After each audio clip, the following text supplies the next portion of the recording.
The first car on the list car guys can appreciate is the Fisker e-motion. Set to start production in the second half of 2019, this fully electric car is looking to make a statement. And of course, at no surprise, it has Tesla in its crosshairs, primarily the Model S. And if the specs for the e-motion are accurate and not just overly exaggerated fluff, then it may actually end up being a car Tesla should be worried about. 400 plus miles of range on a fully charged battery, 0 to 60 in less than 3 seconds, and a quarter-mile run of less than 9.8 seconds is insane, and to be quite honest, sounds extremely optimistic, but hey, you never know. The e-motion also offers a very interesting interior. It wasn't designed to be all that conventional, but more to feel like a nice home. It has a 27-inch curved rear screen, a 4 or 5 seat layout option, a modern minimalist center console, and electromagnetic tint that adapts to all lighting situations. All that may not be all that exciting for car guys, as most of us prefer a more bare bones feedback oriented approach, but there is one thing car guys absolutely love, and that is good looks. And in my opinion, the e-motion nailed it with supercar exterior looks. It features 24-inch carbon fiber wheels along with carbon fiber aerodynamic bits, butterfly doors that not only look good but enhance accessibility, and from the side the e-motion sort of resembles the looks of the Aston Martin V8 Vantage, which honestly is no surprise since Henrik Fisker himself also designed that car. Self-driving is also a big selling point for the e-motion. It will feature a level 4 autonomous driving, which basically means it can fully drive itself, and many of the car's functions will be controllable via a smartphone. This car may very well be the most advanced vehicle when it comes out. Hey there, I hope you guys are enjoying the video so far. I'm sure you guys will like the next 4 cars on the list, 2 of them that completely changed the automotive industry forever. But first I want to show you guys a product I've been liking a lot lately. You hear it?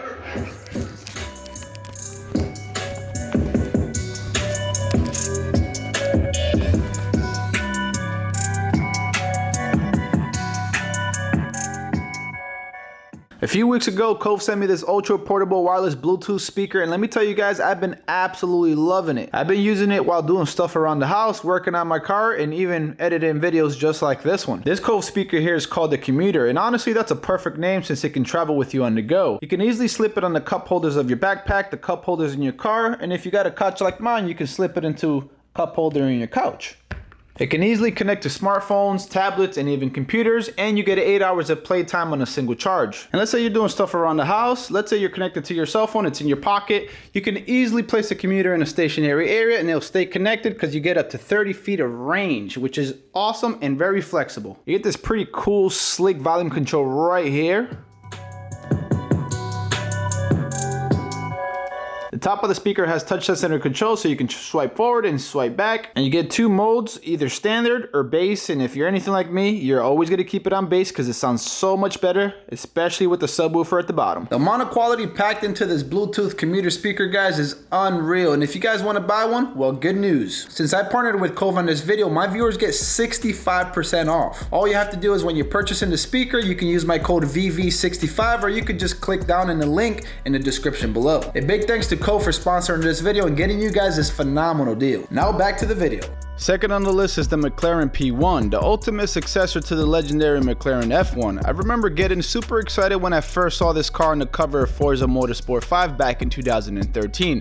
It was love at first sight, and it quickly became one of my favorite cars of all time. When the word hybrid came up in conversations about cars, many associated with the Toyota Prius, a vehicle that's normally considered to be a punching bag for most car guys. Well, let's just say not all hybrid cars are made equally, and the P1 is a perfect example.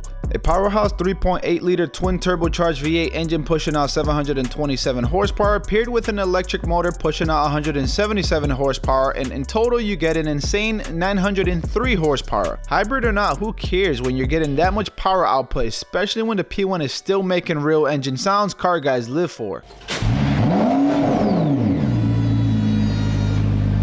So it comes with a powerful engine, sounds good, but how fast is it? 2.7 seconds 0 to 60 and a top speed of 220 miles per hour while being capable of producing up to 1,322 pounds of downforce. Sure, that's a lot of power, but that means it lacks in the fuel efficiency department, right?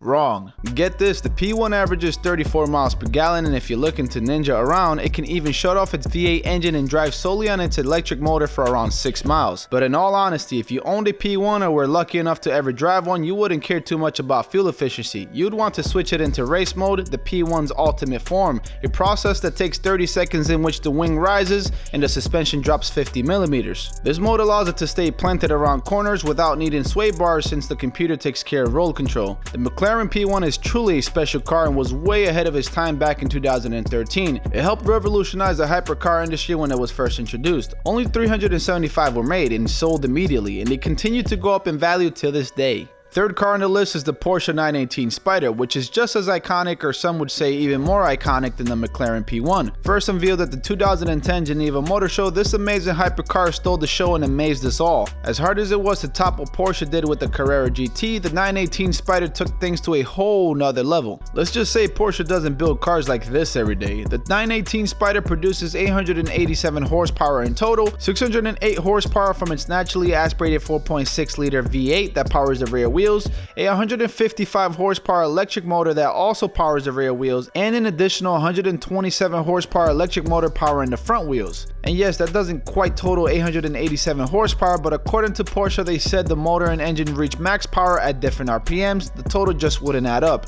So that's that. That said, one massive engine and two electric motors is no joke. Engine run lines at 9,150 RPM, which is absolutely insane. Combine all that power, instant torque from the electric motors, its all-wheel drive system, Porsche's legendary 7-speed PDK dual clutch transmission, and the 918 Spyder goes from 0 to 60 in just 2.2 seconds and completes a quarter-mile run in just 9.7 seconds. Fun fact, the 918 can actually reach 16 miles per hour in just 7 feet. You think that's impressive? Listen to this. Solely using both electric motors, the 918 can go from 0 to 60 in just 6.2 seconds and can reach a top speed of 93 miles per hour. Interior wise, it's just how most car guys would like it. Nothing too fancy, strictly built for functionality and to save weight. And just like the McLaren P1, the 918 was made in limited quantities. 918 of them to be exact. I'm curious to know, which of the two hybrid supercars do you like the most, the P1 or the 918 Spyder? And yes, there's a third hybrid hypercar that unfortunately did not make the list, but it's just as important and iconic as both the McLaren P1 and the Porsche 918 Spyder,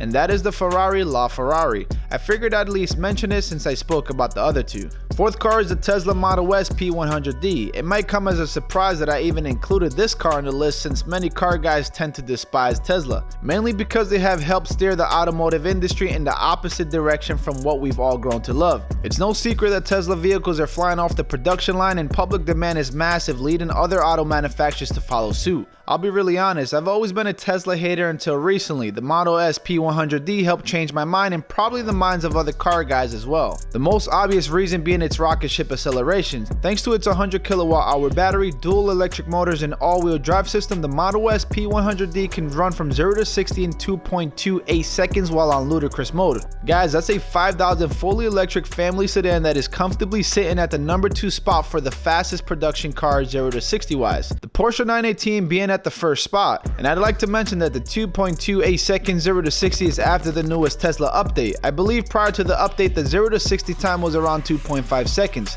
That said, unlike many of the other cars close to the Model S P100D on the fastest 0 to 60 list, the Model S P100D doesn't come in limited quantities, has 4 doors, seats up to 5 adults plus 2 children, and has exceptional cargo capacity. Sure, automotive enthusiasts may still not like the Model S because it has a huge emphasis on self-driving, doesn't have an orgasmic exhaust note, and simply doesn't produce enough raw driver feedback and interaction. I get it, I'd much rather have a traditional gas-guzzling sports car that pisses off the neighbors every morning on cold starts, but you have to give credit where credit is due. Tesla did a fine job with the Model S P100D. This car has been featured in endless amounts of head-to-head drag races online against some of the top supercars, and the Model S seems to just wipe the floor with all of them. I think what I like more about the Model S is its sleeper look. Looks modest with minimal body modifications, but when it's time for business, it's one of the best off the line. Fifth and final car on the list is the Audi e-tron. This is the first purely all-electric vehicle from Audi, and I gotta say, not bad for their first attempt. Design-wise, it seems to blend in well with its gasoline-powered siblings and doesn't really have many differentiating exterior attributes that make you think it's an EV. It fills in the gap between the bigger Q7 and the smaller Q5 perfectly. Where it really shines and looks much different from the rest of Audi's lineup is in the interior. It's definitely a tech-filled cabin with a virtual cockpit and slick-mounted touchscreens in the center that really make you feel like you're in the future. I know most of the cars featured here mainly had one main thing in common, and that is fast acceleration.